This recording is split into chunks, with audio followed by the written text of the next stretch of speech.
Okay, hi guys. So we're gonna start with the first lesson on World War One, which is the causes of World War One. So please make sure you have this worksheet out in front of you. To what extent was World War One inevitable? We're gonna work through this worksheet, and you should be filling it out as we go along. At some point in the middle here, I'm also gonna ask you to stop the video, stop this video, and click on a link to watch a separate summary video that you'll use to answer some of the questions in the Schoology homework that goes with this assignment. So again, make sure this is out in front of you. We're going to fill out this whole worksheet as we walk through this little mini lesson here on the causes of World War One. Okay. So let's start talking about the Olympics at first. I discuss the Olympics a lot in this class. I feel like we're always constantly using it as a point of discussion because it's a great example of nationalism and a great example of how people come together for friendly competition, right? You see that quote there that says, "Thus the Olympic Games became the cornerstone of honor and unity." So you have all these countries all over the world that come together despite their differences, despite what's going on, and unite themselves together.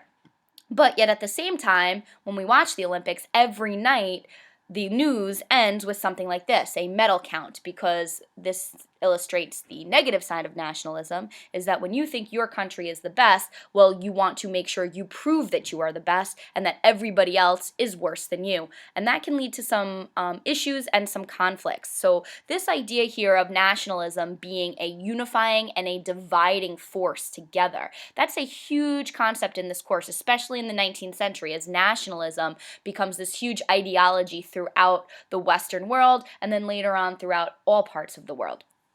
So this question here, nationalism unifying and dividing, plays a large role in the start of what was called the Great War. So we've discussed this already, but remember, we know the Great War today as World War One. But the people living at the time didn't know that there was going to be a second world war. At the time, this was the most destructive, violent, catastrophic thing that could ever possibly happen. It completely changed and altered their opinions on warfare. So it was called the Great War, or the War to End All Wars. Little did they know, a few decades later, there would be an even worse, more crazier, more catastrophic, devastating war. But they didn't know that at the time, so hence when you see the War to End All Wars or the Great War, it's what we refer to as World War One.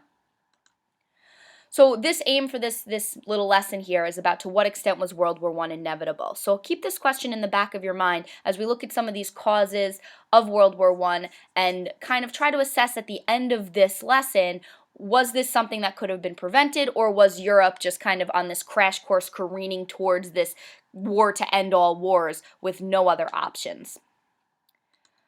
Okay, so World War I was the great armed conflict of 1914 to 1918. At the time, it was often called the Great War because it was the most destructive and widespread war the world had ever seen. Years of rapid industrialization, competition over resources, and imperialism had created a tension-filled environment that was ready to erupt and send Europe plummeting into war. So let's stop for a second here. You can pause the video if you need a little bit of time, but skip down to the bottom of your worksheet there where you have this diagram, this web of causes of World War I. And just take a minute here to list everything you remember about the causes of World War I that we discussed in class or that you remember on your own.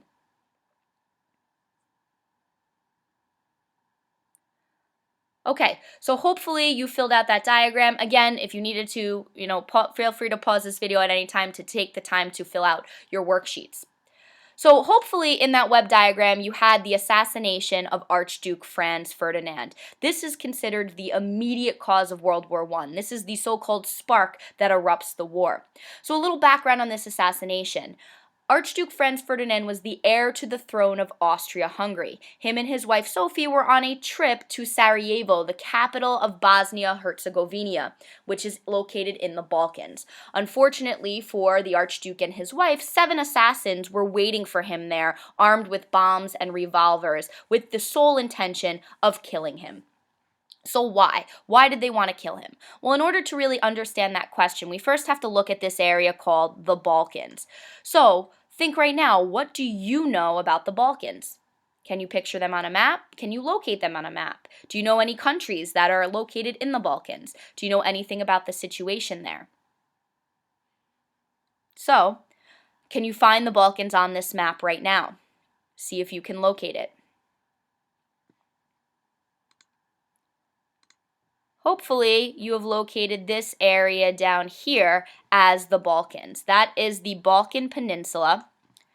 And this is a zoomed in view of that area. So this is what the Balkans look like today, all these modern day countries on the Balkan Peninsula. But in 1914, this is what the Balkans look like. You had the mighty Austrian-Hungarian Empire here, and then some of these newer nations that had just recently received independence, including the nation of Serbia here. So again, to understand why this assassination takes place, we have to look at a little more deeply what's going on in this area in 1914. Take a look at this map right here. What is this map showing you? Have you figured it out? Did you look at the key here? What's this map showing you? That's right. Hopefully you figured out that this map is showing you that the area of the Balkans is incredibly ethnically diverse. You have all these different groups of people living in this area all together. A lot of these different groups in 1914 was under the control of the Austrian-Hungarian Empire. So these areas here were all ruled by Austria-Hungary. Serbia was a nation that had just received its independence. So if you see here, the pink area represents areas dominated by native Serbs.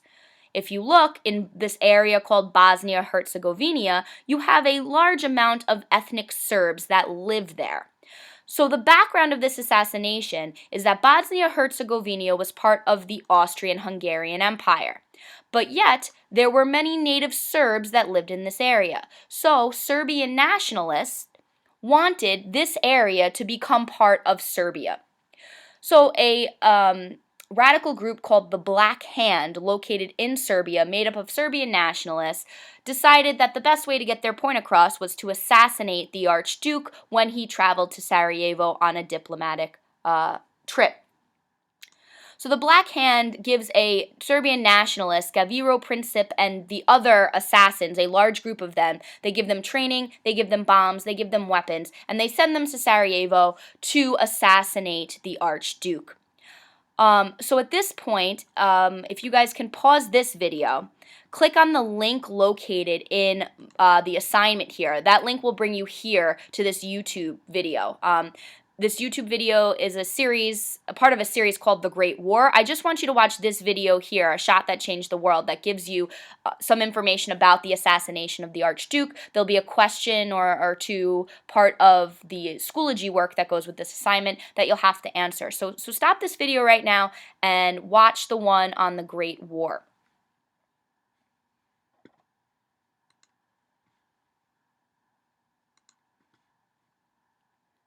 Okay, so hopefully you guys stopped and actually watched that video. That's actually, I just came across that series called The Great War, and it's very, very informative. What they did is, for the 100th anniversary, which we're starting in 2014, each week they would release a video that kind of summarized something that had happened in the war during that week. So this was part of their early series of the Prelude to War, of how the war happened. And so if you are a World War I buff, or you're just looking for more information, more background information, I highly recommend that Great War series. You can watch some more of those videos there on YouTube. But let's get back to this assassination of Archduke Franz Ferdinand. So as they said in the video, the Balkans was a place full of lots of tension, full of assassinations and murders and things like that. And this was just another in these series of murders or assassinations. But yet this assassination had a huge impact.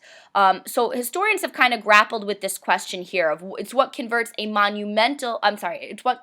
controlled explosion into a monumental explosion. That is the real question. Because when you think about it, this assassination should have just been a local conflict, a local issue. It was an issue between the Serbians and the Austrians, really the Austrians, not the Austrian-Hungarians, the Austrian Habsburgs, who were still ruling this area.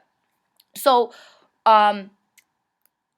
But yet, it didn't stay a local conflict. It erupted into this giant world war that brought all the major powers of Europe into it, and that caused mass destruction. It's really the first almost truly global war of the 20th century. World War II will be a little more inclusive, but this one really does become a more global war than others. So why? The question is, why does this happen? Well, that gets us now to some of the long-term causes of the war. So if you guys take a look at this cartoon right here for a second. It says Balkan troubles here around this cauldron. So see if you can figure out what point this cartoon is trying to make.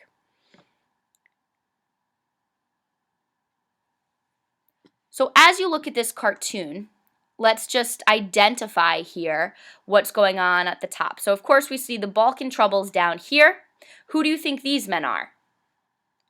Hopefully your answer here is that they represent the major powers of Europe. Can you tell the person in the center? Yep, that would be Germany.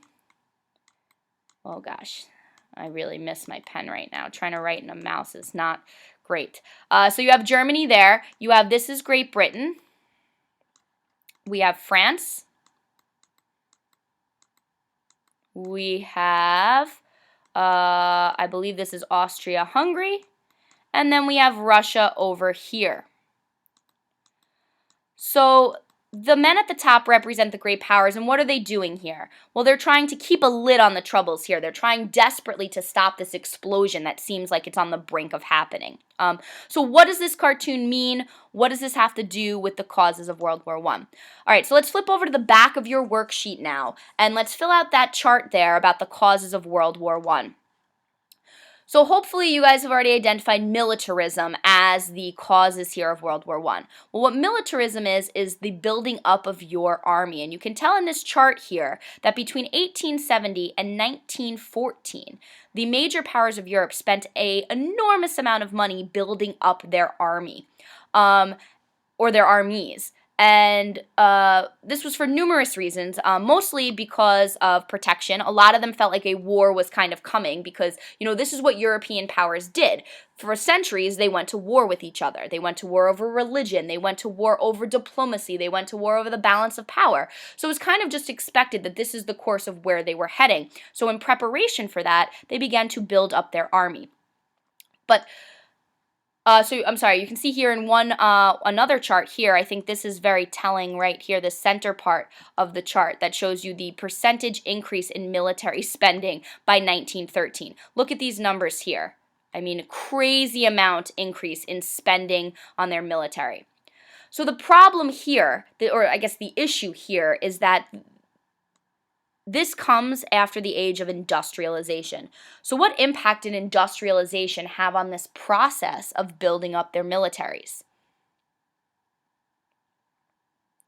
Well, hopefully you're thinking here that these weapons are industrial weapons. So these are very different from the weapons of the past. They're much more devastating. They're much more effective. They're much more useful in creating destruction. So the problem here is that they're building up their armies. They're building up their armies. They're building up their weapons. They're building up industrial weapons that's going to be much more devastating than any other weapons in the past. Okay, so in your chart there, just make some notes about militarism, some things that we just discussed, and then let's move on now to alliances. Another major issue behind World War I is that there was this intricate system of alliances that was taking place in Europe. Now again, European powers, this is what they did. In order to, they were focused on this idea called maintaining the balance of power, which is pretty much exactly what it sounds like, is that if one European nation was becoming too powerful, the other nations would ally together in order to prevent that. So to help you think about that, think about what happened during the French Revolution, specifically during the age of Napoleon. Napoleon formed a French empire across Europe. A coalition of nations got together to defeat him and stop and even out that balance of power. So alliances were nothing new. The two major alliances leading up to World War I were these two here. You have the Triple Entente, which included France, Great Britain, and Russia, and then the Triple Alliance that included Germany, Austria-Hungary, and Italy.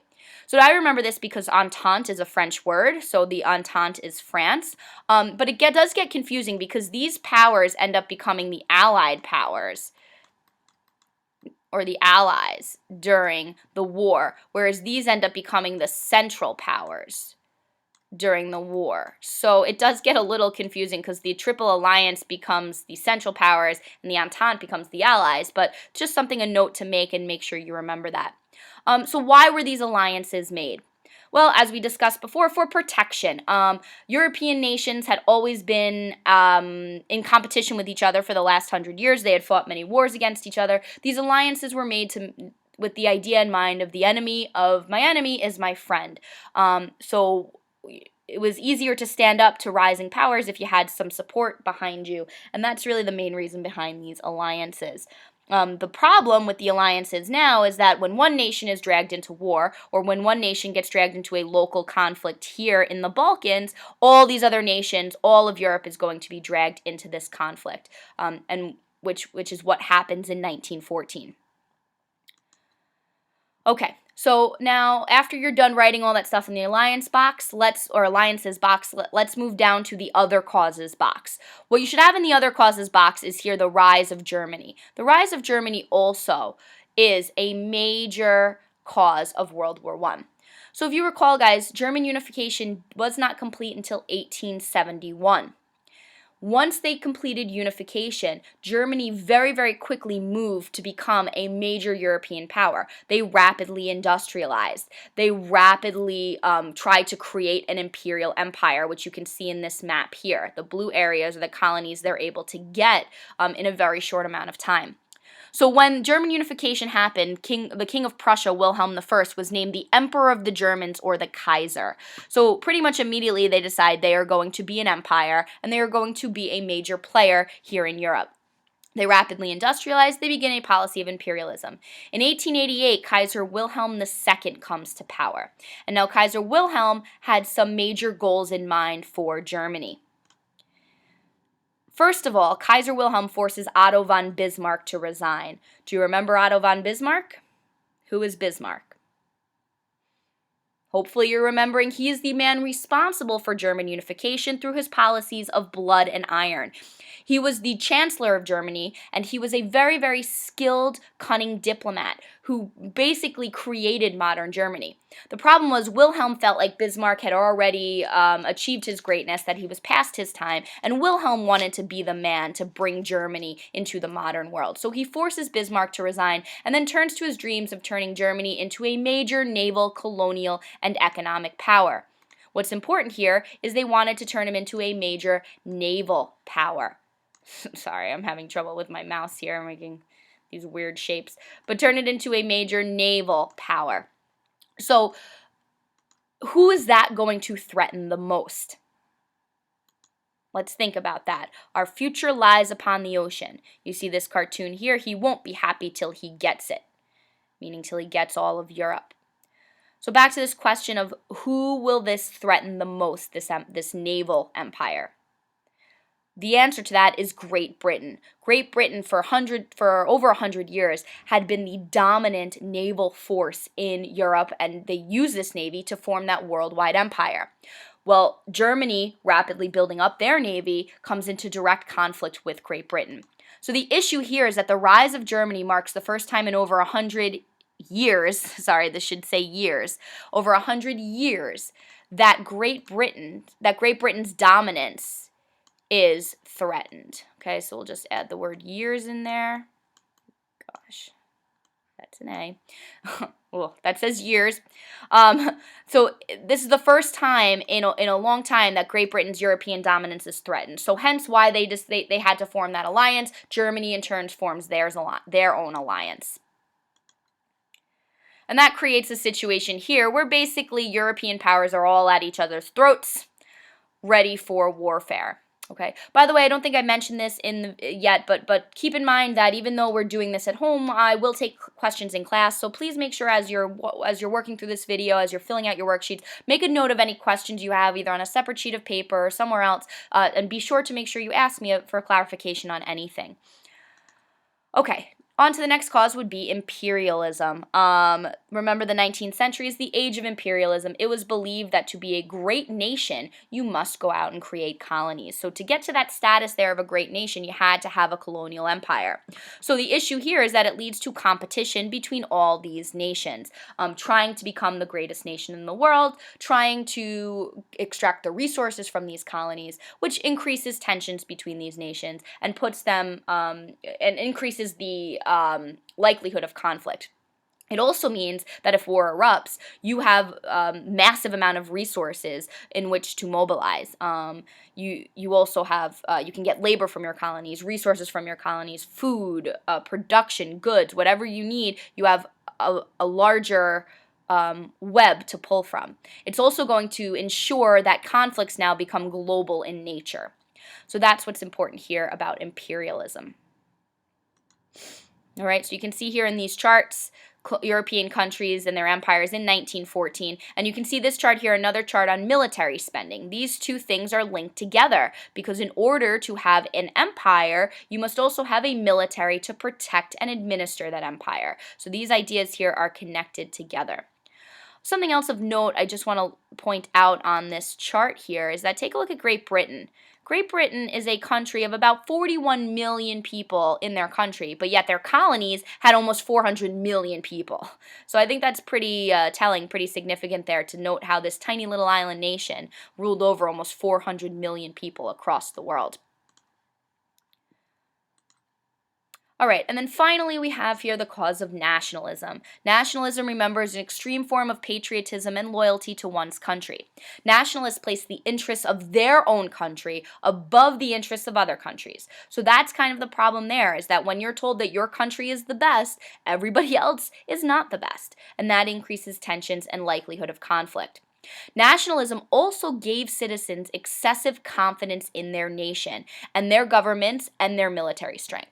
So remember, during the age of imperialism, governments used imperialism and overseas colonies in order to distract their people from the domestic issues going on at home.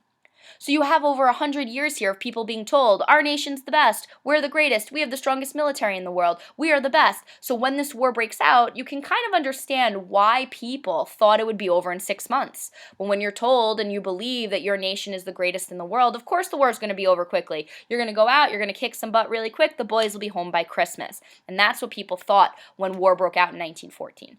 As we know today, unfortunately, that was not the case. Nationalism also played a role in the events in the Balkans and the assassination of the Archduke. So the Serbian nationalists who wanted Bosnia-Herzegovina to come into the Serbian nation is the reason the assassination took place and the reason why there was tensions between Serbia and Austria-Hungary. So what you have here is basically what's been referred to as a powder keg going on. In 8th grade, or hopefully you were told this acronym MANIA to remember the causes of World War I. So what you have here is this going on here, right? You have nationalism, which is rising during the 19th century. You have imperialism increasing tensions. You have building up your militaries and these industrial-sized weapons. Then you have this series of alliances coming together. So all of this stuff is building up, and it's just ready for a spark. That spark was the assassination of the Archduke. Erupts, pulls Europe into war. So that assassination, which, oh, by the way, guys, did you know that I was there at the assassination? I know, I jumped in my time machine. Notice here the black glove on my hand, the black hand, ha ha ha, get it? Oh man, I crack myself up. But anyway, this assassination is what that spark is, and here's how that sparks this war. Well, Serbia had allied with Russia because they were both Slavic nations, and Russia had seen themselves as a great protector of the Slavic nations. So the Austrians had issued an ultimatum to Serbia. After the assassination, when the Serbians ignored that ultimatum, the Austrians declared war on Serbia. Well, Serbia then turned to their ally Russia, who begins to mobilize to defend Serbia. After that, Germany, who is allies with the Austrians, issues their ultimatums to Russia and France. On August 1st, Germany declares war on Russia, and France then, going to back up their ally, mobilizes. On August 3rd, the Germans declare war on France and invade Belgium, which is the start of the war. And then on August 4th, Britain gets pulled into the conflict as well, coming to the defense of Belgium. And there you go. Very quickly, within about less than 2 or 3 weeks, you see a world war erupting from a local conflict in the Balkans. So, thinking about what we have discussed here, to what extent was World War I inevitable? And this is a question that historians have looked at over and over again, and there's all different answers to this of could this have been avoided? But it's hard to play the what if game in history. So the point was that it was not avoided, and that this war will have a drastic impact not only on Europe but on their colonies and places across the world. So that wraps up here our first discussion on the causes of World War I. You'll have a few more lessons coming later on about the war and what happens during the war. So please, again, make sure, guys, that you're writing down any questions you have, any things you'd like to go over. Be sure to follow all the directions on the websites, on the textbook pages that go with this, and what questions that you have to post onto Schoology. All right, so thanks for listening, guys, and I will see you at the next lesson. Bye-bye.